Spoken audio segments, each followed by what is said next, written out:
नमस्कार, आज हमारे साथ मौजूद हैं एक ख़ास मेहमान जो दिखने में आपको एक कॉलेज गोइंग स्टूडेंट लग सकते हैं, बहुत यंग एज है इनकी। लेकिन हाल ही में एक रिज़ल्ट आया जिसने इनकी ज़िंदगी बदल दी। ये यंगस्टर सा दिखने वाला लड़का एक अफ़सर बन गया है। राजस्थान की सबसे बड़ी परीक्षा को इन्होंने पास किया है। ये रिज़ल्ट था आरएएस 2024। हमारे साथ मौजूद हैं भरतपुर के रहने वाले मुकुल कुमार, जिन्होंने इस परीक्षा में 499वीं रैंक हासिल की है। हेलो मुकुल, हेलो कैसे हैं आप? Sir. First of all thank you so much इतना अच्छा इंट्रोडक्शन देने के लिए। बहुत शुक्रिया। जी सर। मुकुल, ये जो जर्नी है आरएएस बनने की, राजस्थान का सबसे बड़ा पेपर है, तो एक लड़का या एक एस्पिरेंट क्या कुछ सोच रहा होता है जब इस जर्नी की तरफ पहले कदम उठाता है? जी। सर फर्स्ट ऑफ ऑल देखा जाए तो एक आरएएस का एग्ज़ाम अपने आप में काफ़ी बड़ी बात होती है, क्योंकि किसी भी स्टेट के अंदर एक पीसीएस का एग्ज़ाम होता है, वो स्टेट का सबसे बड़ा एग्ज़ाम होता है। जैसे सेंट्रल के अंदर यूपीएससी की बात करते हैं तो उतना प्रेस्टिजियस एग्ज़ाम होता है आरएएस का। तो अगर कोई एस्पिरेंट प्रिपरेशन करने के लिए आरएएस के लिए जाता है तो अपने आप में एक बड़ी बात है कि आरएएस के एग्ज़ाम की इतने बड़े एग्ज़ाम की प्रिपरेशन करने जा रहा है, तो एक अपने आप में बड़ी ज़िम्मेदारी होती है। तो कहीं न कहीं काफ़ी कुछ सीखने को मिलता है इस जर्नी के अंदर, काफ़ी चीज़ें जानने को मिलती हैं, इन्हें समझने को मिलती हैं, क्योंकि राजस्थान का पूरा जीके कवर करना, देन इंडिया के जीके कवर करना, देन एथिक्स जैसे सब्जेक्ट पढ़ना जो एथिकल वैल्यूज़ डेवलप करती है। तो कहीं न कहीं एक एस्पिरेंट को पूरा चेंज कर देती है जब वो स्कूल से, कॉलेज से देन इस जर्नी में एंटर करता है, तो कहीं न कहीं काफ़ी हद तक उसमें बदलाव देखने को मिलता है। तो आरएस की जर्नी इंसान को पूरा परिवर्तित करने में बहुत अहम रोल निभाती है, मेरा ये मानना है। अच्छा, जब हम बात कर रहे थे जब आपसे, आपने कहा था कि जो स्टूडेंट्स को जब 10वीं 12वीं कक्षा से ही थोड़ा दबाव में रखा जाता है, उनसे उम्मीदें रखी जाती हैं, तो वो स्टूडेंट थोड़ा-थोड़ा यहाँ आते-आते कोलैप्स कर जाते हैं। जो थोड़े से फ्री रहते हैं स्टूडेंट्स, उनका परफॉर्मेंस ज़्यादा रहता है, ये आपने बताई थी बात। तो ये इसको किस तरह से आप देखते हैं? सर एक्चुअली ये मेरा थोड़ा पर्सनल फ़ील की हुई चीज़ है। मैंने ये चीज़ देखी है कि जब आप स्कूल टाइम में बहुत ज़्यादा प्रेशराइज़ करते हो कि परसेंटेज के लिए, जैसे जिस एरिया से मैं आता हूँ, भरतपुर साइड में, वहाँ पर स्कूल के अंदर इतना स्ट्रेसफुल माहौल रहता है कभी-कभार कि आपको 10th में स्टेट मेरिट लेके आनी है, 12th में स्टेट मेरिट के अंदर आना है। तो कहीं न कहीं बच्चा खुद को बहुत प्रेशराइज़्ड फ़ील करता है। फिर घर पे भी यही माहौल होता है कि नहीं, तुमको पढ़ाई, पढ़ाई, पढ़ाई। जैसे मैं नहीं देखता कि हमारे यहाँ पर स्पोर्ट्स या फिर डांस, सिंगिंग या अदर एक्टिविटीज़ होती हैं, उन पे ज़्यादा फ़ोकस किया जाता हो। नहीं, पढ़ाई को लेके कि हर साल स्टेट मेरिट के अंदर भरतपुर डिस्ट्रिक्ट से बच्चे आते हैं काफ़ी। तो कहीं न कहीं ये है कि पढ़ाई को लेके जितना बच्चों को पुश किया जा रहा है, अदर एक्टिविटीज़ में स्कूल टाइम में थोड़ा पुश किया जाए तो बच्चा थोड़ा बाकी और एक ऑलराउंडर टाइप में रहता है कि पढ़ाई भी कर रहा है, साथ में अदर एक्टिविटीज़ भी हैं। तो आगे जाके जब बच्चे पर प्रेशर आता है इतने बड़े एग्ज़ाम का कि वो इतने आरएस की प्रिपरेशन कर रहा है, वहाँ पर सबसे बड़ा मैनेज करना होता है कि आप पे प्रेशर कितना है, आप किस तरीके से उसको हैंडल कर पाते हो। तो कहीं न कहीं जो अदर एक्टिविटीज़ होती हैं कि अगर वो सिंगिंग करता है तो कहीं न कहीं वो थोड़ा साइड में चलता रहे उसका, या फिर बच्चा डांस करता है, किसी अदर एक्टिविटीज़ में एक्स वाई ज़ेड कोई कोई स्पोर्ट्स हो सकता है कोई। तो कहीं न कहीं एक आपकी हॉबी कहीं न कहीं आपको प्रेशर को हैंडल करने में काफ़ी हेल्पफुल होती है। तो उधर ये देखने को मिलता है कि 10th-12th में इतना प्रेशराइज़ कर दिया बच्चे को पढ़ने के लिए, देन वो बाहर निकलता है, जैसे कॉलेज में गया या फिर कहीं घर से बाहर पढ़ने के लिए गया, तो जब वो एकदम से प्रेशर से फ्री फ़ील करता है, तो कहीं न कहीं एक संभावना होती है कि वो गलत लाइन में चला जाए। तो उसके बारे में आपसे बात कर रहा था। अच्छा, मतलब आपके ऊपर कोई इस तरह का प्रेशर नहीं रखा परिवार ने? हाँ, उतना प्रेशर नहीं था, मतलब टीचर हैं, पापा टीचर हैं, तो एक पढ़ने का माहौल था, बट इतना नहीं था कि हाँ, फंक्शंस में जाना अलाउड है। मैं सिंगिंग, डांसिंग, पोएट्री, थिएटर सब चीज़ें की हुई हैं, तो ऐसा कोई प्रेशर नहीं था। तो कहीं न कहीं वो काफ़ी हेल्पफुल रहा मेरे लिए। जैसे कि मैं प्रिपरेशन के दौरान ऐसा नहीं कि सारा टाइम पढ़ ही रहा हूँ, नहीं, मैं कॉलेज टाइम में भी ड्रामा क्लब में था, पोएट्री क्लब में था, सिंगिंग क्लब में था, तो सारी चीज़ें कहीं न कहीं थोड़ा बहुत मैनेज करता था। तो वो मेरे जर्नी के दौरान काफ़ी हेल्पफुल रहा वो चीज़ मेरे लिए। तो मैं यही बोलना चाहूँगा कि बच्चों को सिर्फ़ पढ़ाई के अंदर इतना पुश ना किया जाए कि वो उस चीज़ को बोझ मानने लग जाए। कहीं न कहीं उसको सारे डिपार्टमेंट्स में थोड़ा-थोड़ा, थोड़ा-थोड़ा उसको पुश करना चाहिए, जिससे वो थोड़ा फ्री फ़ील करे। अच्छा, परीक्षा से जुड़े सवालों पे अभी हम आएँगे। एक सवाल थोड़ा पर्सनल सा, वो ये कि जब आप आए होंगे पिछली बार जब भी भरतपुर से जयपुर, तो आप एक एस्पिरेंट, एक स्टूडेंट के तौर पे आए होंगे, जी सर। और जब रिजल्ट आने के बाद आप घर गए तो आप एक अफ़सर बन के गए। जी सर। तो क्या कुछ अंतर महसूस किया परिवार की नज़रों में, शहर की नज़रों में, गाँव की नज़रों में और रिश्तेदारों की नज़रों में? जी सर, मैं थोड़ा मैंने अभी किसी किसी से शेयर नहीं किया ये चीज़ कि जब मैं अपने घर के लिए जा रहा था, मैं सुबह 6 बजे बस में बैठा, देन मैं घर के लिए निकला। अ, रास्ते में मैं बस एज़्यूम कर रहा था कि मैं घर जाऊँगा, वहाँ क्या माहौल होगा, कैसे मेरे को लेने आएँगे वो लोग, घर पे जाऊँगा तो क्या-क्या बोलेंगे, मम्मी-पापा की मतलब कि इमोशनल होंगे वो लोग, क्या चीज़ें, ये सारी चीज़ें सोच रहा था। मैं खुद इतना इमोशनल हो गया, बस मैं आधे से ज़्यादा रास्ते रोते-रोते गया हूँ। ये सोचते-सोचते इतनी खुशी हो रही थी उस टाइम पे कि यार इस मोमेंट के लिए तो इतनी प्रिपरेशन कर रहा था, इस मोमेंट के लिए तो इतनी मेहनत कर रहा था। और वहाँ पे घर पे गया, मतलब जितना मैं खुश था उससे कहीं ज़्यादा पापा-मम्मी खुश थे। और एट द एंड तो यही मोटिव होता है ना कि यार जो आपके लिए इतनी मेहनत कर रहे हैं, जो आपके लिए इतने सैक्रिफाइसेस कर रहे हैं, आप उनकी आँखों में वो खुशी देख सको, आपके लिए वो एक रेस्पेक्ट देख सको कि सोसाइटी के अंदर हमको रेस्पेक्ट मिली हमारी बेटी की वजह से। तो वो मेरे लिए बहुत, मेरी लाइफ का सबसे बड़ा अचीवमेंट था कि मैं पापा-मम्मी की आँखों में वो खुशी देख सका कि हाँ, मेरे बेटे ने कुछ करके दिखाया है। अच्छा, अब हम भरतपुर से वापस इस परीक्षा पे आ जाते जी हैं। सर। 3 चरण थे, प्रीलिम्स था, मेंस था, इंटरव्यू था। जी सर। अ, आपका ये कौन-सा अटेम्प्ट था आरएएस का? जी। सर मेरे सेकंड अटेम्प्ट था। फर्स्ट अटेम्प्ट मैंने प्री और मेंस, प्री क्वालीफाई किया था, मेंस में मैं 8 नंबर से रह गया था। देन ये मेरा सेकंड अटेम्प्ट था। अच्छा, तो क्या कुछ बार-बार ये बात उठ रही है कि पैटर्न लगातार चेंज हो रहा है, तो क्या कुछ अंतर आपको महसूस हुए हैं दोनों परीक्षाओं में, पिछली वाली में और इस वाली में? जी सर। सर जैसा आरपीएससी का जो बदलता पैटर्न है, तो ये देखने को मिला है कि कहीं न कहीं जो किसी भी एक स्पेसिफिक नोट्स के ऊपर डिपेंडेंसी काफ़ी कम हुई है। कि आरपीएससी ये चाहती है कि आप किताबी कीड़े ना बनो। आप चीज़ों को थोड़ा एनालिटिकल तरीके से पढ़ो, थोड़ा डेप्थ में पढ़ो। होता क्या है कि जैसे 2 मार्क्स के जो पहले क्वेश्चंस थे, तो उसमें होता ये था कि प्री के अंदर भी फैक्ट्स रटने पड़ रहे हैं, मेंस के अंदर भी फैक्ट्स रटने पड़ रहे हैं कि 2 मार्क्स के क्वेश्चंस भी काफ़ी अच्छा खासा वेटेज रखते थे। तो फैक्ट्स मेंस के अंदर भी रटने पड़ते थे। पर यूपीएससी में से देखने को मिलता है जैसे कि प्रॉपर एनालिटिकल अप्रोच है। आरएस में वो कहीं न कहीं थोड़ा मिसिंग था। तो जैसे-जैसे अप्रोच चेंज हो रही है, आरपीसी का पैटर्न चेंज हो रहा है, जैसे अभी 2 मार्क्स के क्वेश्चन को हटाया है, ठीक है? तो कहीं न कहीं थोड़ा एनालिटिकल बेक की तरफ बढ़ रही है आरपीएससी भी, तो ये कहीं न कहीं अच्छी चीज़ है कि बच्चा थोड़ा एनालिटिकल तरीके से पढ़ेगा, चीज़ों को थोड़ा डेप्थ में पढ़ेगा, चीज़ों को समझेगा, ना कि सिर्फ़ फैक्ट्स को रटने पे ध्यान देगा। अच्छा, जो बच्चे अभी 12th करके पास आउट हुए हैं या फिर तैयारी में अभी शुरू ही किया उन्होंने, उनके लिहाज से हम बात करें तो एनालिटिकल, फैक्चुअल, इसको इसको थोड़ा-सा एलैबोरेट किया जाए उन बच्चों के लिहाज से। जी सर। सर जैसे कोई टॉपिक पढ़ रहे हो आप कि लेट लेट्स अज़्यूम कि आपने पॉलिटी का कोई टॉपिक उठाया कि संसद में ये कार्यवाही होती है या संसद की कोई प्रक्रिया है या राष्ट्रपति कोई अभिभाषण दे रहा है या फिर किसी के राष्ट्रपति के चुनाव की प्रक्रिया की बात कर ली जाए। तो अब ये एक तो फैक्चुअल चीज़ें होती है कि इस आर्टिकल के अंदर ये मेंशन कर रखा है कि राष्ट्रपति के चुनाव इस प्रकार होता है, ये प्रक्रिया होती है, आनुपातिक प्रतिनिधि प्रणाली, नाम दे दिया, एक रट के निकल गए। एक ये होता है कि वो बच्चा समझे कि एग्ज़ैक्टली होता क्या है राष्ट्रपति के चुनाव में, क्या-क्या, कौन-कौन बैठता है, क्यों होता है, कैसे होता है, एक प्रॉपर तरीके से डेप्थ में जाके चीज़ों को पढ़ना। हिस्ट्री की बात की जाए, तो एक तो ये होगा कि हाँ, ये राजा था, उसने ये काम किया। एक इस तरीके से पढ़ना होगा एनालिटिकल तरीके से कि क्या कंडीशंस रही होंगी, क्या सर्कमस्टांसेस रहे होंगे कि उसको ये करना पड़ा या फिर उसने ये चीज़ें की, उसने एक निर्माण कार्य करवाए। तो वो पढ़ने का अलग-अलग एंगल वहाँ से डिसाइड होता है कि आप चीज़ों को किस तरीके से पढ़ना चाहते हो। कि आप सीधे फैक्ट्स या डेट रट के निकलना चाहते हो या फिर आप जानना चाहते हो कि क्यों, कब, क्यों, कैसे? तो वो डिपेंड करता है उस चीज़ पे। अच्छा, जब आपने तैयारी शुरू की तो आपका पहला कदम क्या था तैयारी के नाम पर? जी सर। कि जो सबसे पहले काम आपने किया? जी सर। सर सबसे पहले मेरे माइंड में क्लियर था कि इसमें आरएस की जो परीक्षा है उसमें मेन जो रोल होता है वो मेंस एग्ज़ाम का होता है।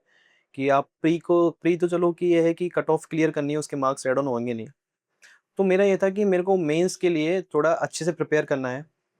हाँ, मुझसे ये गलती हो गई थी कि मैंने थोड़ा उसमें आंसर राइटिंग पे स्पीड पे ध्यान दिया, थोड़ा अपनी राइटिंग स्किल्स पे ध्यान नहीं दिया या फिर एक कहूँ कि मैं खुद अपनी गलतियों से सीखा हूँ कि मैंने स्टार्टिंग में फैक्ट्स से बहुत ज़्यादा ध्यान दिया।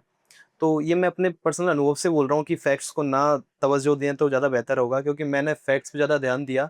इस वजह से कहीं न कहीं मैं मान के चल रहा हूँ कि इस मेंस में इस अटेम्प्ट में मेरी थोड़ी रैंक पीछे रह गई। अदरवाइज़ अगर मैं फैक्ट्स पे थोड़ा कम ध्यान देता और थोड़ा एनालिटिकल अप्रोच के साथ पढ़ता, तो शायद मेरी रैंक ऊपर भी आ सकती थी, अंडर 150, 200 भी आ सकती थी। तो कहीं न कहीं उसका मेंस आंसर राइटिंग में काफ़ी महत्व होता है। ये चीज़ मुझे पता थी जब मैं स्टार्टिंग इसमें जर्नी के अंदर आया कि मुझे मेंस पे बहुत अच्छा-अच्छा फ़ोकस करना है, आंसर राइटिंग स्किल्स पे बहुत ज़्यादा ध्यान देना है। उसमें ध्यान दिया बट ये थोड़ा हो गया कि मैं फैक्चुअल पार्ट की तरफ थोड़ा ज़्यादा चला गया, बजाय एनालिटिकल पार्ट के, लेकिन वो चीज़ अब मैंने थोड़ा रियलाइज़ की है और होप्स मैं इससे आगे ध्यान दूँगा और रैंक को इम्प्रूव करने का ट्राई करूँगा। ये तो आपकी यात्रा का बड़ा आखिरी पड़ाव आ गया। जी मैं सर। बात कर रहा हूँ शुरुआत की, जब आपने शुरू किया था, जी सर। तो सबसे पहले शुरुआत कहाँ से की? 12वीं की क्लासें किताबें पढ़ी आपने, एनसीईआरटी पढ़ा जी सर। या कोई कोचिंग गए या कोई क्या किया था आपने? सर एक्चुअली जब मैं एक प्लेटफ़ॉर्म पे था, मैं यूपीएससी की प्रिपरेशन कर रहा था। देन मैं विकास गुप्ता सर से वहाँ मिला था। तो एक विकास सर के साथ सबसे अच्छी चीज़ ये है कि आपको कभी एक टीचर स्टूडेंट वाला फ़ील नहीं कराते हैं। तो एक एज़ एन मेंटर या as an friend figure type में रहते हैं, तो कहीं न कहीं मैं उनसे बहुत अच्छा कनेक्ट कर रहा था। तो उन्होंने मुझे बोला था जब आरएस 2023 की वैकेंसी आई थी कि यार मुकुल मेरे कहने से एक बार आरएस का एग्ज़ाम दे। उस टाइम तक मेरा कोई ऐसा विचार नहीं था कि मैं आरएस के एग्ज़ाम में दूँगा, इसके लिए अप्लाई करूँगा। सर ने कहा था कि मेरे कहने से एक बार एग्ज़ाम दे। मैंने कहा सर मुझे तो राजस्थान जीके का कोई आइडिया नहीं है, इंडिया जीके को मैं पढ़ता आ रहा हूँ। इंडिया जीके के लिए मैं जैसे मैं ज्योग्राफी के लिए एनसीईआरटीज़ पढ़ रहा था, हिस्ट्री के लिए ऑथेंटिक बुक्स आती हैं वो पढ़ रहा था, वो सब। तो सर ने बोला कि मेरे कहने से एक बार दे, राजस्थान जीके मैं बताता हूँ ऐसे पढ़, मैथ रीज़निंग अपनी कवर कर, इकोनॉमिक सर्वे की मेरी क्लासेस रहेंगी वो देखना, करंट अफेयर्स की मेरी क्लासेस रहेंगी वो देखना और उसके अलावा जो तेरा इंडिया का पोर्शन है, वो कवर कर ले, एग्ज़ाम प्री नहीं रुकेगा। और उसके बाद मेंस की बात की जाए तो मेंस में मैं बोले कि मेरे पास आना, मैं बताऊँगा कैसे क्या सब्जेक्ट पढ़नी है। ऑथेंटिक बुक्स का बात हो जाए जैसे पॉलिटी के लिए लक्ष्मीकांत हो गया, ज्योग्राफी के लिए 6th से 12th की एनसीईआरटीज़ हो गई और अलग-अलग सब्जेक्ट के नोट्स की बात की जाए तो ऐसे स्पेसिफिकली किसी कोचिंग के नोट्स के ऐसा कुछ उन्होंने रिकमेंड नहीं किए थे मेरे को। उन्होंने बोला था कि अपने खुद के सेल्फ नोट्स बनाओ, क्योंकि सेल्फ अपने खुद के नोट्स बनाने की जितनी अच्छी आदत डालोगे आप, उतना बेहतर होता है एग्ज़ाम के टाइम पे रिवाइज़ करने के लिए। तो सर ने मुझे उसमें पुश किया, देन मैं इसमें जर्नी में आया, पहला मेंस नहीं हुआ, रोते-रोते सर को फ़ोन किया कि सर मेरे से नहीं हो रहा, मेरा हो गया हुँ, ऐसे करके। सर ने बोला अरे तो क्या हो गया? तो एक ही तो अटेम्प्ट दिया है। एक मैंने कितने यूपीएससी के कितने अटेम्प्ट दे लिए, मेरे कितने बार फेलियर देखा है मैंने, एक अटेम्प्ट में घबरा गया। तो कहीं न कहीं हाँ यार कि एक पुश तो और बनता है। खुद को एक मौका देना चाहिए, इतना जल्दी भी हार नहीं माननी चाहिए। तो मैंने कहा सर मुझे तो आप अपने उस शरण में लो, मुझे आप जो बताओगे जिस तरीके से गाइड करोगे। एक होता है कि आपके पीछे किसी का हाथ हो ना कि आप इंसान आप पे पूरा भरोसा करता है, तो आपको एक मोटिवेटेड होता है कि यार सामने वाला मेरे पे इतना ट्रस्ट कर रहा है तो कुछ तो बात होगी। कहीं न कहीं तो मैं उस सक्सेस को प्राप्त कर सकता हूँ। तो वो चीज़ मेरे लिए बहुत मोटिवेशन वाली बात थी कि सर मेरे पे इतना भरोसा कर रहे हैं तो यार कुछ करना है। उसके बाद मैं सैनिक अकेडमी के थ्रू विकास सर के साथ जुड़ा प्री के टाइम से ही, इस वाले 2024 के अटेम्प्ट की बात की जाए। प्री के टाइम से ही वो सर ने कोर्स लॉन्च किया था, तो टेस्ट सीरीज़ वगैरह दे रहा था साथ के साथ में।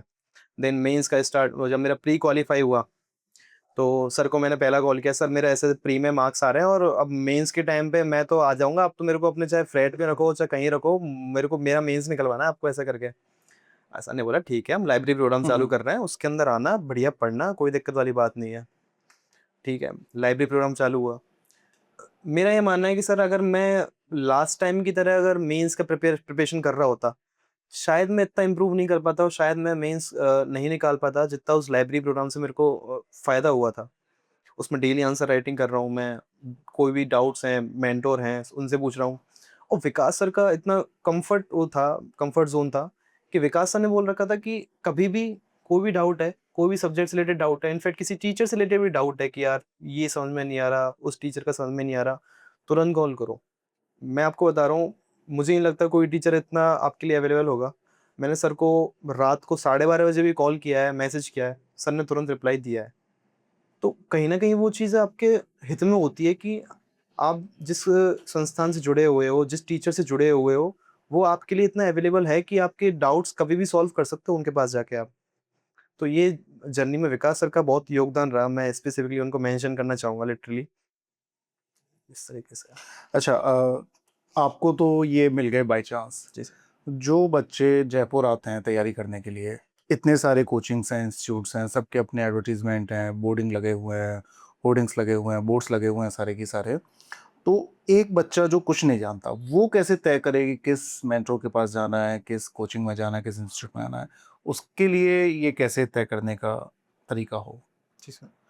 सर अगर बात की जाए कि उसको किसी कोचिंग को जॉइन करना ही है, पहले तो ये ऑप्शन हो सकता है कि वो बच्चा खुद से एक बार ऑथेंटिक बुक, जैसे ऑथेंटिक बुक्स की बात करूँ तो एनसीईआरटी की बात करता हूँ। कहीं न कहीं हम 11th-12th क्लास या उससे पहले की क्लासेस में एनसीईआरटीज़ को पढ़ के आए होते हैं। तो कहीं न कहीं उससे एक कम्फर्ट ज़ोन में रहते हैं कि हाँ, एनसीईआरटीज़ को पढ़ने जाएँगे तो इतना ऐसा नहीं होगा कि बिल्कुल समझ में नहीं आ रही हैं चीज़ें हमें, कहीं न कहीं समझ में आती हैं। तो एक बार उनको पढ़ने खुद से पढ़ने की कोशिश करें। तो एक तो ये ऑप्शन हो गया, वो सेल्फ स्टडी करके या खुद से पढ़ के चीज़ों को कवर करता है, वो हो गया।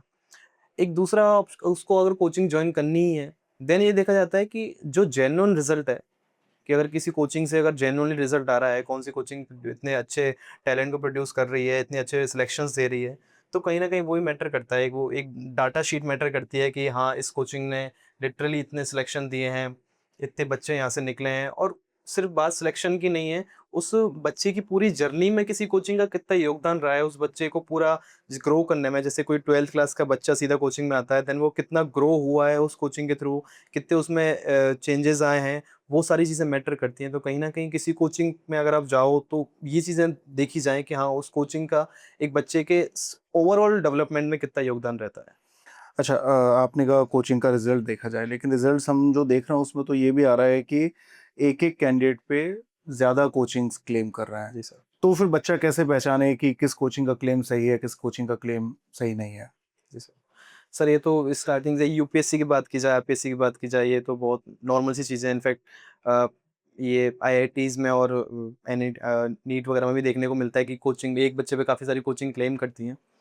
लेकिन सर अगर बात की जाए तो कहीं न कहीं जैसे अगर कोई बच्चा किसी फ़ील्ड में जाना चाह रहा है, ठीक है? तो कहीं न कहीं कोई सीनियर होगा या फिर कोई फैमिली मेंबर या कोई फ्रेंड होता है कि जो आपको जेन्युइन एडवाइस दे सके, जिसने आरएस की प्रिपरेशन कर रखी हो, मिल जाता है कि अगर किसी फ्रेंड का फ्रेंड है या फिर फैमिली मेंबर में कोई है, तो कोई ना कोई इतना मिल जाएगा आपको जो जेन्युइनली आपको एडवाइस दे सके कि हाँ, आपके लिए ये ठीक है या ये ठीक नहीं है। तो कहीं न कहीं मेरा मानना है जिसने पर्सनली एक्सपीरियंस किया हो, इनफैक्ट वो सिलेक्ट हुआ भी हो, नहीं हुआ हो, उस कोचिंग से पढ़ा हुआ है, पूरा बैच लिया है, सिलेक्ट हुआ नहीं हुआ वो उसकी किस्मत है, ठीक है? वो अगर आपको आपकी जेन्युइनली आपको अगर बात बता सके, अगर आपको जेन्युइनली एडवाइस दे सके, तो आप उससे पूछो कि आपका क्या एक्सपीरियंस रहा, 1.5 साल के या 1 साल के आपने जो आपकी जर्नी रही उसमें बैच में, आपने उसमें क्या सीखा, आप में क्या-क्या चेंजेस आए और कितना इफ़ेक्टिव हो सकता है मेरे लिए वो उस कोचिंग का जाना, तो कहीं न कहीं ये भी एक हेल्पफुल चीज़ हो सकती है, उस बच्चे के लिए। अच्छा, क्या जैसे आप इंटरव्यू दे रहे हो, कैंडिडेट्स भी अपने इंटरव्यूज़ देते हैं, तो क्या वो चीज़ें भी देखी जा सकती हैं कैंडिडेट के खुद के मुँह से कि वो क्या क्लेम कर रहे हैं, या फिर जो एडवर्टाइज़मेंट है उसमें ये देखना कि किसी इंस्टीट्यूट ने एग्ज़ैक्टली क्या मेंशन किया है, किस प्रोग्राम में थी, किस मतलब किस तरह के प्रोग्राम में आकर के, किस कोर्स में आकर के इन्होंने पार्टिसिपेट किया? क्या ऐसी चीज़ें भी देखी जा सकती हैं? जी सर, देखी जा सकती हैं एग्ज़ैक्टली, क्योंकि आजकल क्या है कि कोचिंग वाले स्पेसिफ़िकली मेंशन नहीं करते हैं। वो सीधा कि रैंक फर्स्ट या रैंक थर्ड हमारे यहाँ से आई है, रोल नंबर डाल दिया, बच्चे का नाम दे दिया, कोचिंग का लोगो दे दिया, कांग्रेचुलेशंस करके बात खत्म। उसमें स्पेसिफिकली मेंशन नहीं करते हैं कि आपके फाउंडेशन बैच के थे या प्री बैच के थे, मेंस इंटरव्यू गाइडेंस जैसे। जैसे विकास सर का अगर मैं बात करूँ पर्सनली, क्योंकि मैं उन्हीं के साथ जुड़ा हूँ तो मुझे और किसी का हुँ। आइडिया है नहीं, मैं उनकी बात करूँ तो सर ने बोला था कि अपन सिर्फ उन्हीं को क्लेम करेंगे, सिलेक्शन वालों को, जो हमारे साथ पूरे टाइप से जुड़े हुए थे। चाहे बात की जाए मेंस टेस्ट सीरीज़ की बात की जाए, मेंस कॉम्बो कोर्स की बात की जाए, लाइब्रेरी प्रोग्राम की बात की जाए, तो मतलब पूरी तरह से जुड़े हुए थे। सिर्फ उन्हीं को क्लेम किएँगे क्योंकि उन्होंने उन्हीं पे मेहनत करी है। जो सिर्फ इंटरव्यू के टाइम पर आए थे, वो शायद किसी और कोचिंग से हो या फिर सेल्फ स्टडी की हो, तो कहीं न कहीं पूरी तरह से हमारे साथ नहीं जुड़े थे। तो विकास सर का ये कहना था कि नहीं, हम उन्हीं को अपना उन्हीं पे क्लेम करेंगे, जो कहीं न कहीं हमारे साथ स्टार्टिंग से जुड़े हुए थे। तो ये कहीं न कहीं बहुत अच्छी चीज़ लगी मुझे कि आप बिल्कुल एक ट्रांसपेरेंसी के साथ चल रहे हो इन चीज़ों हुँ। को, तो बच्चा भ्रमित नहीं होगा इन चीज़ों को लेके। आप कि हाँ, वो डिसाइड कर सकता है कि हाँ भाई, इसकी जर्नी ये रही है, यहाँ से पढ़ा है, ये चीज़ पढ़ी है इसने, तो वो डिसाइड कर सकता है कि ये चीज़ मेरे लिए कितनी सही है या नहीं है, ये कोचिंग या ये टीचर मेरे फ्यूचर के लिए सही है या नहीं। तो एक ट्रांसपेरेंसी बनी रहती है, वो बहुत अच्छी चीज़ रहती लगी। अच्छा, वापस से परीक्षा पे आते हैं। आपने जी सर। पिछली वाली एग्ज़ाम जो था वो दिया था और आपने ये वाला एग्ज़ाम दिया। क्या इन दोनों एग्ज़ाम्स के पैटर्न में कोई बदलाव देखने को मिला आपको? जी सर। सर कहीं न कहीं आरएस का जो एग्ज़ाम है, वो टफ़ हुआ है मेंस। टफ़ मैं इसलिए कहूँगा क्योंकि अब तक जो बच्चों को आदत पड़ी हुई थी ना कि सीधे-सीधे जो आप पढ़ रहे हो कोचिंग के नोट्स में, वो सीधा-सीधा अपने मेंस में आ रहा है। लिख के आ रहे हैं, कट ऑफ अच्छी खासी जा रही है, ठीक है? तो वो चलता आ रहा था। 23 वाले में थोड़ा पैटर्न आरपीएससी ने चेंज किया, थोड़ा टफ किया पेपर को, फिर भी कोच काफ़ी हद तक पार्ट कोच जो थे क्वेश्चंस वो कोचिंग के नोट से ही आए थे, तो फिर भी ठीक-ठाक था। लेकिन इस बार जो आरपीएससी ने मेंस का पेपर इस तरीके से सेट किया कि प्रॉपर एनालिटिकल वे में, आप कोचिंग के नोट्स के ऊपर डिपेंडेंट रह ही नहीं सकते। आप बिना आंसर राइटिंग को सीखे आप आंसर लिख ही नहीं सकते। अब तक क्या था कि 2023 से कहूँ या फिर उससे पहले, सीधे-सीधे क्वेश्चन आते थे कि जैसे गुप्त काल में विज्ञान के साहित्य में क्या योगदान था? वैज्ञानिकों का क्या हम्म। योगदान था? या फिर अशोक का क्या योगदान रहा? अशोक के द्वारा किस क्या निर्माण कार्य कराए गए?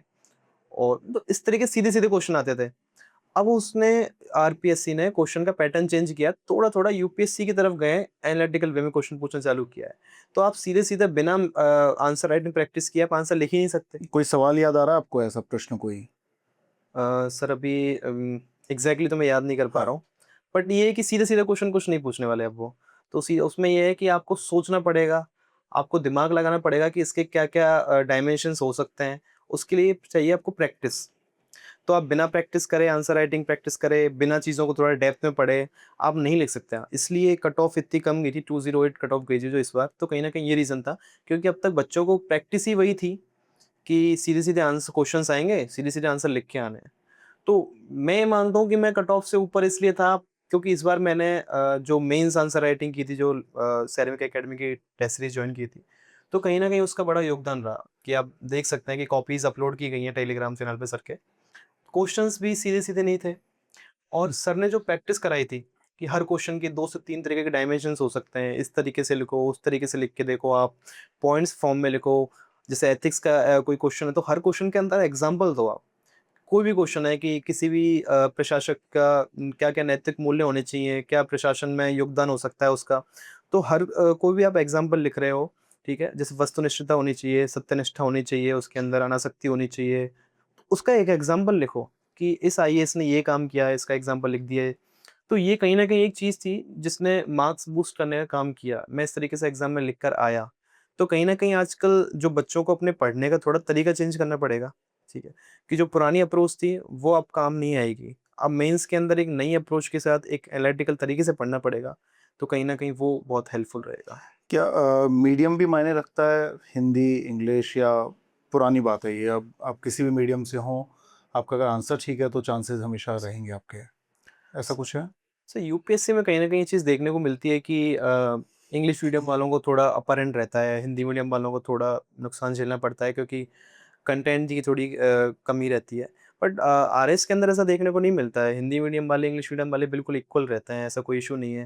पहले थोड़ा था कि राजस्थान जीके का जो कंटेंट था, वो कहीं न कहीं हिंदी में थोड़ा अच्छे से अवेलेबल था, इंग्लिश में थोड़ा उसकी अवेलेबिलिटी कम थी।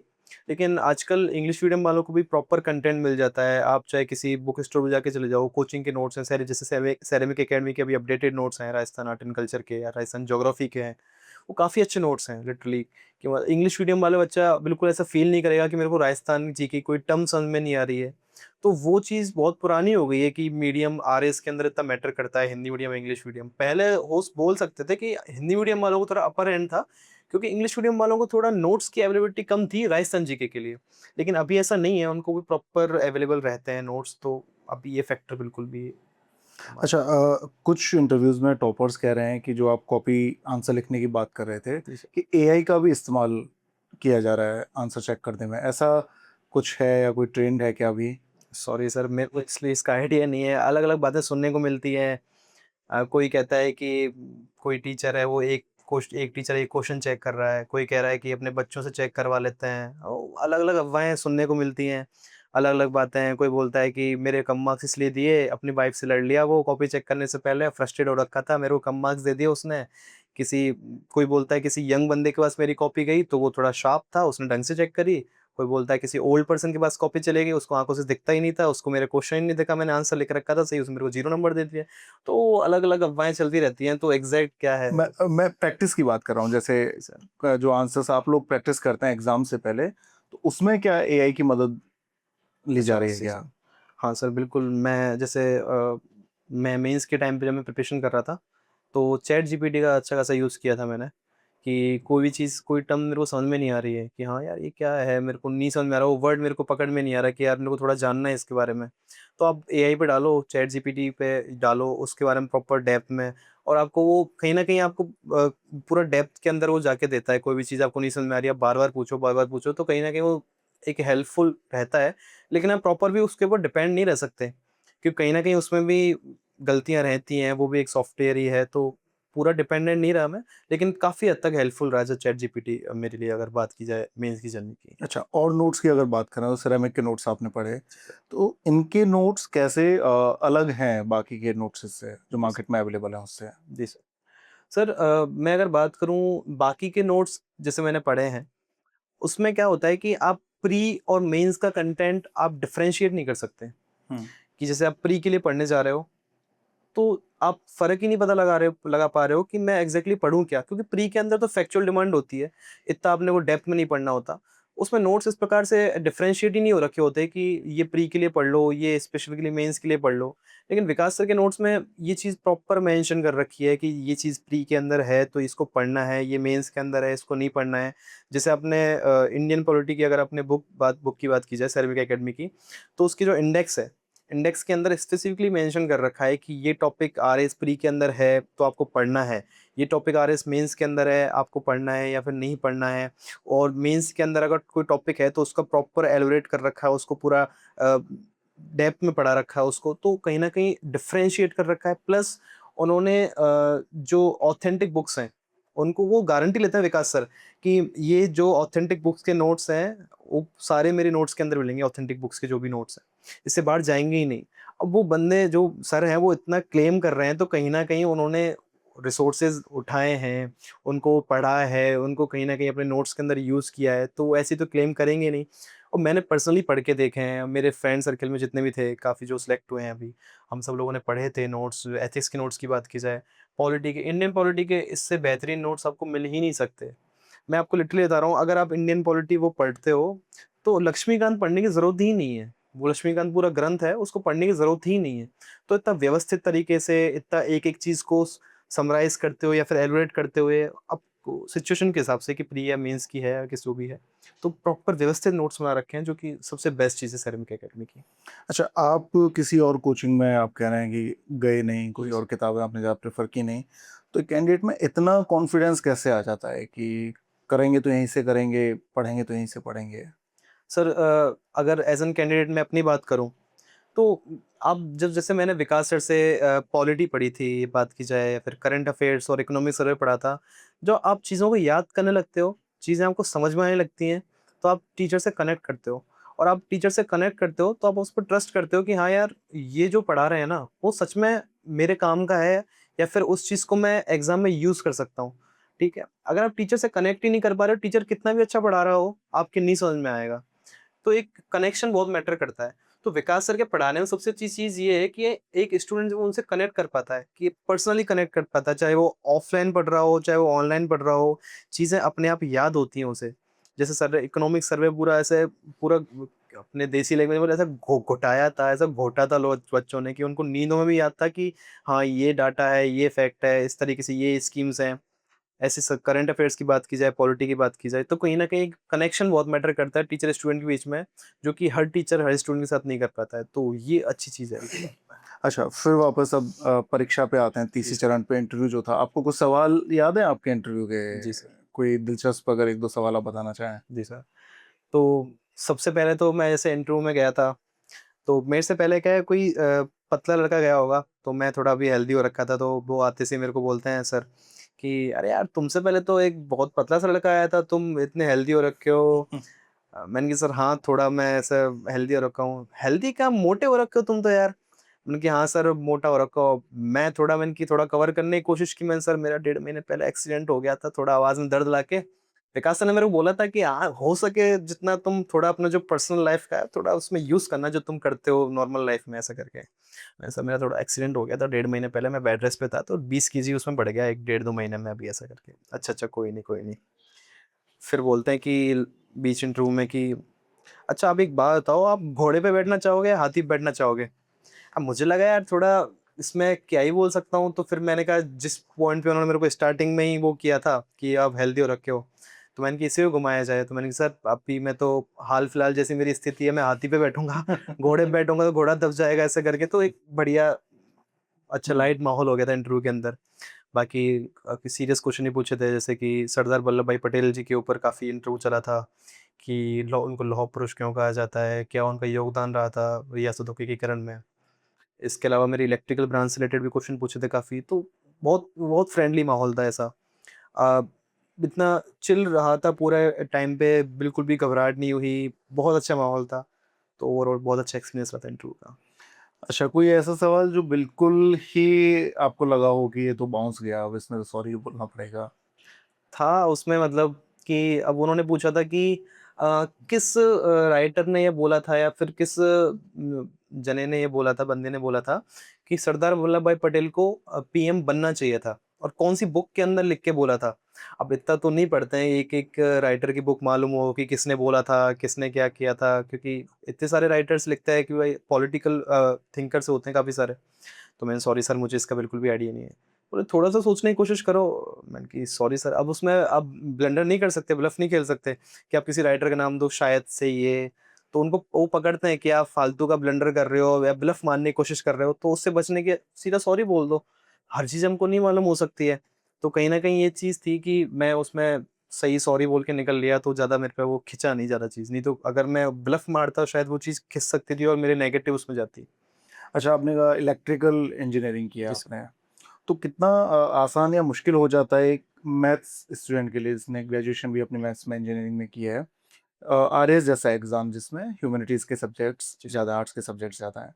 तो एक डिबेट है जो चलती रहती है कि साइंस बैकग्राउंड के लोग आकर के इसको ख़त्म कर रहे हैं, इस जी सर। वैकेंसी पोस्ट जो है उनको बहुत सारी ले रहे हैं। तो इस डिबेट को आप कैसे देखते हो? सर मेरा ये मानना है कि हम जो मैथ साइंस वाले होते हैं ना, थोड़ा रट्टू तोते की संज्ञा दी जाती है हम लोगों को कि रट्टू तोते टाइप के होते हैं। तो हमारे लिए क्या होता है कि कोई नई सब्जेक्ट हमको मिल रही है ना, तो पहली बार में अगर वो समझ में भी नहीं आ रही है ना, तो उसको रट के निकाल देते हैं एक बार के लिए। और कोई बार कोई भी चीज़ अगर आप 2-3 बार आपके आँखों के सामने से निकल जाती है ना, तो एक पॉइंट के बाद समझ में भी आने लग जाती है। तो कहीं न कहीं वो थोड़ा पॉजिटिव पॉइंट होता है हमारे लिए कि रटने में हम लोग एक्सपर्ट होते हैं। एक्सपर्ट नहीं कहूँगा, मतलब कि रटने में अच्छे होते हैं, कि चीज़ों को रटे होते हैं। जैसे मैंने तो बीटेक की हुई है, तो रात-रात भर पहले पढ़ के एग्ज़ाम देने जाते थे, क्योंकि पूरे टाइम तो पढ़ाई तो करते नहीं कॉलेज लाइफ़ में कि थोड़ा हाँ, चिल कर रहे हैं, घूम रहे हैं, फिर रहे हैं। तो रात एक रात पहले पढ़ाई करनी है, पूरा एक बुक है अपने को, पूरा रट्टे मारना है रात को, तो एक रात में रट्टे मारे, अगले दिन जाके एग्ज़ाम देके आए। तो कहीं न कहीं वो चीज़ है कि चीज़ें रटने में अच्छे हैं। तो एक जैसे ह्यूमैनिटीज़ की कोई सब्जेक्ट है, जैसे पॉलिटी की बात हो जाए, जैसे इकोनॉमी कभी नहीं पढ़ी थी, कोई बिल्कुल अता-पता नहीं था कि क्या होता है, बैंकिंग सिस्टम के अंदर क्या होता है। तो अगर पहली बार में समझ में नहीं आ रही चीज़, तो उसको रटा, 2-3 दूसरी बार रटा, तीसरी बार रटा, तीसरी चौथी बार में समझ में आने लगा कि यार हाँ, एग्ज़ैक्टली चीज़ है क्या है? क्या हो हुँ। रहा है ये? तो वो चीज़ थोड़ी हेल्पफुल हो जाती है हमारे लिए, थोड़ा पॉज़िटिव वे में हो जाता है। अच्छा, इंजीनियरिंग करके सिविल सर्विसेज़ की तैयारी का डिसीज़न लेना ये कैसे? सर थोड़ा मैं अगर पर्सनली बताऊँ तो मेरा इंजीनियरिंग का था ही नहीं। अब वो रिश्तेदार होते हैं कि अरे आपके बेटे की तो 12th में पीसीएम 95 है, इसको तो आईआईटी वाईआईटी भेजो, ये करो। उस टाइम एज थी 15 साल, तो अपना 15 साल के अंदर इतना डिसीज़न नहीं ले सकते आप, डिसीज़न मेकिंग की इतनी नहीं होती है। कि अरे रिश्तेदार, अरे यार इसको तो कोटा भेजो, कोटा भेजो, कोटा चले गए। कोटा के बाद उसमें जेईई मेंस हो गया था। अरे इसका तो मेंस हो गया, एडवांस नहीं हो तो क्या हुआ? बीटेक तो कराओ इसको, बीटेक कराओ। किसी ने पूछा नहीं क्या करना था उस टाइम पे। ठीक है, बीटेक के अंदर आ गए।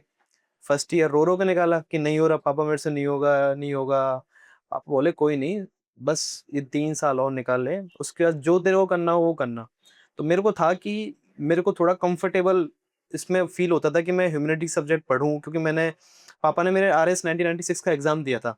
तो बुक पढ़ी हुई थी पापा की, तो वो मैंने पढ़ी थी एक बार, तो मेरे को बड़ा इंटरेस्ट आया उस चीज़ को पढ़ के कि यार पॉलिटी और हिस्ट्री यार मज़ेदार चीज़ तो है, पढ़ने में मज़ा तो आता है इन चीज़ों को। तो देन मेरा फर्स्ट ईयर के बाद से मेरा माइंडसेट क्लियर हो गया था कि यार 3 साल ये निकालनी है। अब रट के एग्ज़ाम दूँ चाहे कैसे भी दूँ, 3 साल मेरे को बीटेक निकालनी है, पास करना है, बैक नहीं होनी चाहिए बस कोई भी, और उसके बाद मुझे उस फील्ड में ही जाना है। तो ये माइंडसेट मेरा सेकंड ईयर से ही क्लियर हो गया था। मुझे आरएस या यूपीएससी के फील्ड में ही जाना है मतलब। अच्छा, एक महत्वपूर्ण सब्जेक्ट है रिश्तेदार। जी ये सर। किसी परीक्षा में भले ही ना आता हो लेकिन ज़िंदगी में ये सबसे बहुत, बहुत, बहुत ज़्यादा मतलब। तो इसको आप कैसे देखते हैं? अब जब आप जी सर। तैयारी कर रहे थे तब रिश्तेदार, जब आपने इंजीनियरिंग छोड़ दी, जी सर। आप सिविल सर्विसेज में आए, फिर आप तैयारी कर रहे हैं 4-5 साल के लिए, ठीक है। फिर आप सेलेक्ट नहीं हो पा रहे हैं, पहला पेपर हुँ, आप फेल हुँ। हो रहे हैं, फिर आप अचानक से सेलेक्ट हो जाते हैं। हुँ। तो इस सब में रिश्तेदारों का जो रुख जो है वो कैसे बदला और उसको कैसे हैंडल किया जाए? मेरा सर पहला मेंस नहीं हुआ था। देन अब मुँह इससे पर पीछे से बताइए, जब इंजीनियरिंग छोड़ के यूपीएससी आए। ठीक है सर। तो इंजीनियरिंग छोड़ी, यूपीएससी की तरफ शिफ्ट हुआ, तो अब मुँह पे तो कोई नहीं बोलता है, सब पीठ पीछे बातें सुनने को मिलती हैं। अब मुँह पे बोले तो पता भी लगे, मैं उससे पूछूँ, क्रॉस क्वेश्चनिंग करूँ, भई ऐसा क्यों बोल रहा है? सुनने को मिलती थी, अरे 10 लाख रुपए लगा दिए बीटेक पे, उसके बाद भी कोई प्राइवेट जॉब नहीं कर रहा, अब पैसे लगा के कोचिंग करवाओ इसको, क्या फ़ायदा फालतू का बीटेक करने का, क्यों बीटेक करी? पहले बीएससी कर लेता, बीए कर लेता। जब तुम लोग ही मेरे को बीटेक के अंदर डाल रहे हो, तुम लोगों ने मेरे को बीटेक करवाई है, तो अब तुम लोग ही बोल रहे हो कि बीए बीएससी कर लेता। तो स्टार्टिंग से इन चीज़ों को हैंडल करता है, हैंडल तो क्या, मैं तो एक कान से सुनता हूँ, दूसरे से निकालता हूँ। ये तो इसके अंदर आया, यूपीएससी के अंदर आया, देन वो आरएस का मेंस दिया, मेंस नहीं हुआ, पहला वाला 23 वाला। तो अरे उनको उसको वहाँ पे 6-6 हज़ार रुपए का रूम लेके रह रहा है, इतने बढ़िया 15-15 हज़ार रुपए महीने के देते हुए इसको, एक मेंस नहीं निकला इससे, बताओ। हमको तो पहले ही पता था ये पढ़ने में वहाँ पे अय्याशियाँ करता होगा, वहाँ पे घूमता फिरता होगा, स्कूटी दे रखी है इसको, ये करता होगा, वो करता होगा, 10 बातें सुनने को मिली, ठीक है। पर पापा का मेरा ये था, पापा मेरे को हमेशा से एक बात बोलते थे, किसी की नहीं सुननी। इनफैक्ट तेरी मम्मी भी, तेरे मैं भी इनफैक्ट तेरे को कभी कुछ बोल दूँ कि भाई कि तेरे से नहीं क्यों नहीं हो रहा, नहीं सुननी है, खत्म बात। तेरे को जब तक तू सिलेक्ट नहीं हो जाए, जब तक तू जो चाहता है वो मिल नहीं जाए, तेरे को तो लगे रहना है। मैं हूँ पीछे तेरी बैकिंग पे, मैं तेरे को सपोर्ट कर रहा हूँ, बाकी तेरे को किसी से कोई मतलब नहीं है, कोई फ़र्क नहीं पड़ना चाहिए। तो पापा मेरा मतलब एक एक मेरे लिए एक रीढ़ की हड्डी की तरह थे हमेशा से, कि मतलब पापा की एक लाइन बोलते थे पापा हमेशा से, कि तू चाहे तो पत्थर फोड़ के खा सकता है। और मेरे को स्टार्टिंग समझ में नहीं आती थी, मैंने कहा यार पत्थर फोड़ के खाना मतलब, उस रिलेट करने की कोशिश नहीं करता था पहले उस चीज़ को। तो कहीं न कहीं वो चीज़ बाद में समझ में आई, जैसे अब वही रिश्तेदार जब ये सिलेक्ट हो गया, हमें तो पता था, मुकुल की मम्मी हमें तो पता था ये तो निकालेगा, इतना होनहार बच्चा है आपका, देखो स्टार्टिंग से ही 12th में इतनी परसेंटेज, बीटेक भी हो गई, एक बार सेकंड टाइम में इसने निकाल दिया, हमको तो पहले ही पता था नाम रोशन करेगा। बेटा वो आंटी को भूल मत जाना, अब आंटी का कोई भी काम पड़े तो तेरे को देख ले, आंटी को ये मत बोलना कि अरे मैं तो जानता ही नहीं, अब तो नंबर चेंज कर दे। तो ये रिश्तेदार लोगों के तो ये चलते रहता है, इनके कब रंग बदल जाते हैं, कब पता नहीं चलता। तो ये चीज़ें तो मैं देखता आया हूँ काफ़ी सालों से, तो आदी हो चुका हूँ। अच्छा, जब वो पॉडकास्ट देखेंगे तो उन्हें नहीं लगेगा कि लड़के के रंग बदल गए अफसर बनने के बाद? अब देखो, जितना मैंने उनको झेला था, थोड़ा बहुत तो उनको भी झेलना पड़ेगा। थोड़े बहुत उनको भी रंग बदलते हुए देखने पड़ेंगे, उनके भी काफ़ी रंग बदलते हुए मैंने देखे हैं, तो आप भी थोड़ा तैयार रहना उस चीज़ के लिए। अच्छा, ऐसा। ठीक है। अब अब परीक्षा हो गई, रिजल्ट आ गया, नतीजा आ गया। जी सर। अब एक जो बड़ी बात जो मुझे लगती है वो ये है कि बच्चे परीक्षा तक की तो तैयारी कर देते हैं, लेकिन सिलेक्शन के बाद उनको क्या करना है, सर। उस बारे में उनको बहुत ज़्यादा जानकारी जो है वो नहीं होती है।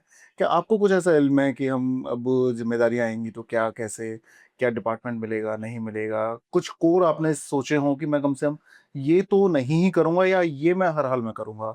ऐसा कुछ प्लान किया है आपने या ट्रेनिंग होगी उसके बाद सोचेंगे? सर एक्चुअली अभी जो मेरी रैंक आई है उस अकॉर्डिंग ये है कि कोई पोस्ट तो 200% मिलनी ही मिलनी है। तो बट मैंने अभी ऐसे कैलकुलेशन नहीं लगाई कौन सी पोस्ट मिलने का या नहीं है। मेरा ये है कि कोई भी पोस्ट मिल जाए, मेरे को तो अपना 100% देना ही है।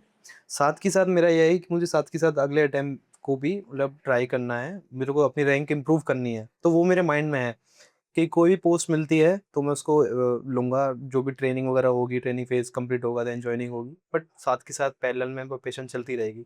तो मैं यही कहूँगा कि अगर आपको प्रॉपर एसडीएम या फिर आपको जो ड्रीम जॉब, ड्रीम सर्विस थी, वो आपको एलोकेट हुई है, देन ओके, आप ट्रेनिंग करो, काम सीखो, अपना 100% उसमें दो। वो अपनी जो प्राइवेट लाइफ़ हो, अपनी जो पर्सनल लाइफ़ है और जो अपनी पब्लिक लाइफ़ है, उन दोनों को मेंटेन करते हुए चलो, हैपीली रहो। लेकिन अगर आप चाहते हो कि जो आपको पोस्ट चाहिए थी वो आपको नहीं मिली है, देन आप पैरेलल में तैयारी करते रहो, रैंक इम्प्रूव करो अपनी। तो इस तरीके से बात की जाए तो। जब आपने ये इंटरव्यू दे दिया, रिज़ल्ट अभी आया नहीं है, तो उस समय इन महीनों की या इन दिनों की जो कश्मकश रहती है स्टूडेंट के मन में, आप उससे किस तरह जूझ रहे थे? क्या कोई सेकंड थॉट्स आते थे कि सिलेक्शन नहीं होता है तो फिर क्या करूँगा? या किस तरह से आप जूझ रहे थे खुद से? जी सर। सर मैं एक मिडिल क्लास फैमिली से आता हूँ। मेरे पास ये ऑप्शन नहीं कि मैं बिज़नेस स्टार्ट कर सकूँ कोई, कि एक तो फैमिली बैकग्राउंड में ऐसा रहा नहीं कि किसी ने बिज़नेस किया हो, सारे गवर्नमेंट जॉब में मोस्टली रहे हैं, या फिर कोई प्राइवेट जॉब छोटी-मोटी कर ली ऐसा करके। तो कहीं न कहीं वो माइंड में था कि करना तो है ही है, ठीक है। जब इसकी प्रिपरेशन कर रहा था, तब मम्मी बोलती थी, पापा तो हमेशा से क्लियर थे कि नहीं तेरे को आरएएस का ही देना है तो आरएएस का ही देना है, कोई अदर एग्ज़ाम नहीं देना है। मम्मी का ये था कि यार एक बार सेट हो जाए, एक बार कहीं मतलब लग जाए, छोटी-मोटी नौकरी लग जाए तो मैं तो खुश हूँ कि मेरा बच्चा सेट हो गया एक बार के लिए कि हाँ भाई टिक गया।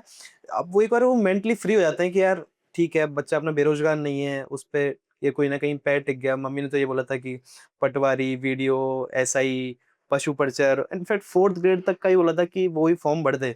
लेकिन मेरा क्लियर था कि मैं जितना डिस्ट्रैक्ट होऊँगा, कहीं न कहीं ये और भी बच्चे फ़ील करते होंगे कि आप जितने ज़्यादा एग्ज़ाम्स में जाते हो, जितने ज़्यादा एग्ज़ाम के आप फ़ॉर्म फिल करते हो, भले ही सिलेबस थोड़ा बहुत सेम भी हो, लेकिन कहीं न कहीं आप डिस्ट्रैक्ट होते हो, जो आपका मेन एम है। तो मेरा क्लियर था कि मुझे आरएस का ही करना है, आरएस ही देना है, तो मैंने कोई अदर एग्ज़ाम का फ़ॉर्म फिल ही नहीं किया था।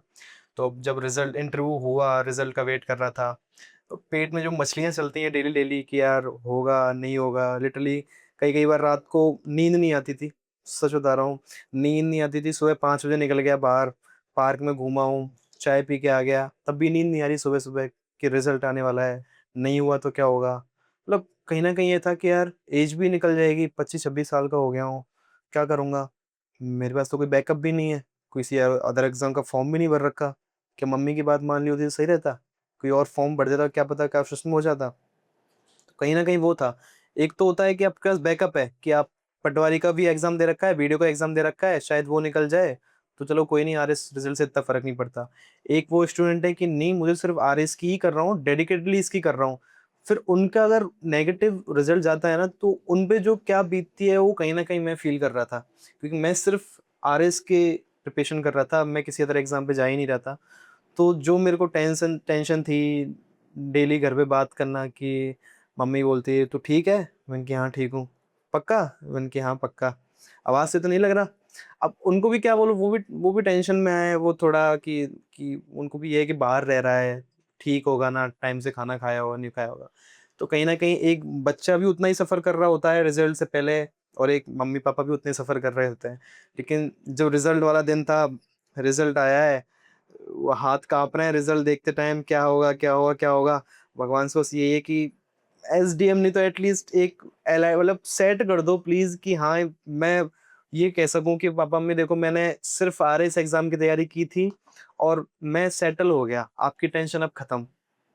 फिर वो मेरे ऊपर है कि मैं आगे पढ़ता हूँ ढंग से, मैं आगे इम्प्रूव करता हूँ, अंडर 50 में रैंक लेके आता हूँ, वो मेरी हेडेक है। पापा-मम्मी एक बार के लिए फ्री हो गए कि यार अपना बच्चा सेट हो गया, हमारी टेंशन खत्म, तो एटलीस्ट एक साइड की टेंशन तो खत्म हुई। तो वो हाथ जो कँपकँपा रहा था, सो एक ही माइंड में एक ही चीज़ थी कि यार भगवान प्लीज़ एक रैंक दिला दे अच्छी, जिससे जॉब सिक्योरिटी हो जाए। तो जब वो देखा रैंक, गला एकदम, मैं पापा को मम्मी को फ़ोन कर रहा हूँ, मम्मी का फ़ोन अलग बिज़ी आ रहा है, मामा से बात चल रही है। ओ उनकी चलती हैं तो लंबी चलती हैं। पापा को फ़ोन किया, पापा रिज़ल्ट आ गया। पापा बोलते हैं, "क्या रहा?" पापा वो बोल रहे हैं, "भाई बात तो कर, हुआ क्या?" वो भी घबरा गए कि भाई हुआ नहीं हुआ। मैंने, "पापा हो गया।" पापा बोले, "हो गया?" उन्होंने नहीं पूछी रैंक मुझसे, कौन-सी रैंक आई, कौन-सी नहीं आई, कि भाई नहीं तू एसडी में बनना चाहिए था, नहीं। "हो गया?" मैंने कहा, "हाँ, हो गया पापा, 499 रैंक है।" "बहुत बढ़िया, thank you so much." Congratulation नहीं बोला, थैंक यू सो मच, कि उनको ये है कि यार हमारी वो टेंशन तूने खत्म कर दी कि हम तेरी तेरी तरफ से निश्चिंत हो गए कि हमारा बच्चा सेटल हो गया। मम्मी वो इमोशनल हो गई एकदम, वीडियो कॉल पे बात कर रहा था मैं, मम्मी एकदम इमोशनल हो गई।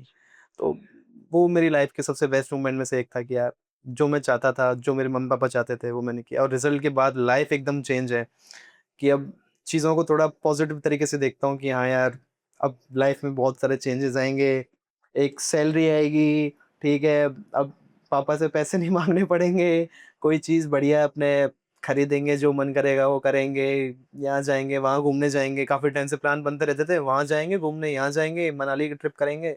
लेकिन कभी प्री आ गया, मेंस आ गया, इंटरव्यू, अब बहुत लाइफ में सडन बहुत चेंजेज़ आते हैं। अब मैं इतना मेंटली फ्री कर रहा हूँ, फ्री फील कर रहा हूँ कि मैं यहाँ घूमने जा सकता हूँ, अभी एग्ज़ाम का लोड नहीं है फ़िलहाल के लिए, वहाँ जा सकता हूँ, ये कर सकता हूँ, वो कर सकता हूँ। पापा-मम्मी इतने खुश हैं कि अब उनको कुछ भी बोलूँगा कि हाँ, अरे हाँ, ठीक है, कर ले, कोई इश्यू नहीं है। तो वो बहुत बहुत अच्छी फीलिंग है, मतलब एक सेलेक्ट होने के बाद जो फीलिंग होती है ना, मैं बयाँ नहीं कर सकता, शब्दों में बयाँ नहीं कर सकता। बहुत अच्छी फीलिंग होती है।